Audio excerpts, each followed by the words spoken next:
যদি কিছু মাসের জন্য ইবাদতখানে গম সরবরাহ করা হতো, আমরা আগামী বছর গম উৎপাদন করে এই সমস্যার সমাধান করে ফেলতাম।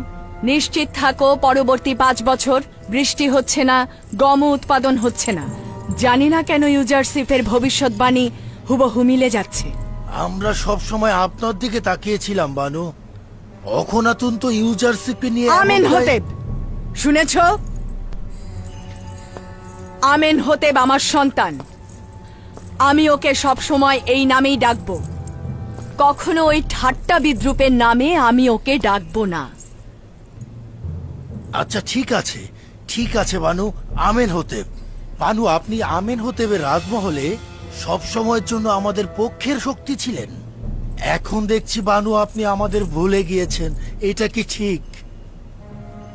আপনি আর একবার যদি জনাব অক্ষণ দুঃখিত, আমার ভুল হয়ে গেছে। জনাব আমিন হতেবের কাছে যেতেন, তাহলে ইবাদতখানার প্রয়োজনীয় গম সরবরাহ করা হতো। আচ্ছা ঠিক আছে, আমি নিজে চেষ্টা করে দেখব।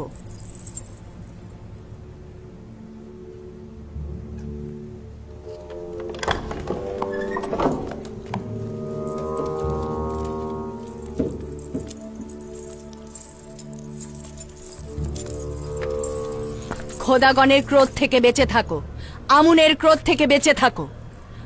আমেন হতেব, যদি আমুন অভিশাপ দেয় তবে তুমিও তোমার গুদাম মাটির সঙ্গে মিশে যাবে। ইউজারশিপ তোমাকে ধোঁকা দিয়েছে, আমাদের সবাইকে ধোঁকা দিচ্ছে। ছাড়ো আমাকে। আশা করছি এই রাজপ্রাসাদ ধ্বংস হয়ে যাবে, তুইও ইউজারশিপ ধ্বংস হবি। ছাড় আহম্মক, আমাকে ছেড়ে দে। আমুনকে আর বেশি রাগান্বিত করিস না।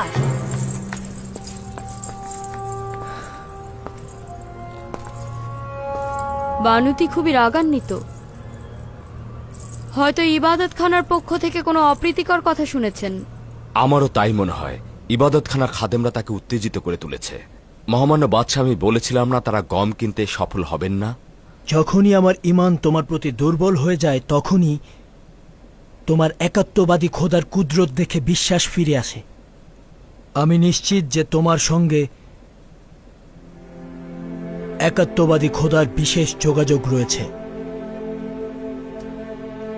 আমরা এখন পর্যন্ত একাত্মবাদী খোদার মোকাবেলায় আমুনের পরাজয়ের সাক্ষী রয়েছি। নিঃসন্দেহে গম ক্রয়ের ব্যর্থতা ও নতি স্বীকারের মাধ্যমে অজ্ঞামোহর ও খাদেমদের চূড়ান্ত পরাজয় ঘটবে। আমার ইচ্ছা হলো শিরক ও কুফরের শিকড় পুরোপুরি উপড়ে ফেলে মিশরে একাত্মবাদী খোদার ইবাদত প্রতিষ্ঠিত করা। আমি আপনাকে নিশ্চয়তা দিচ্ছি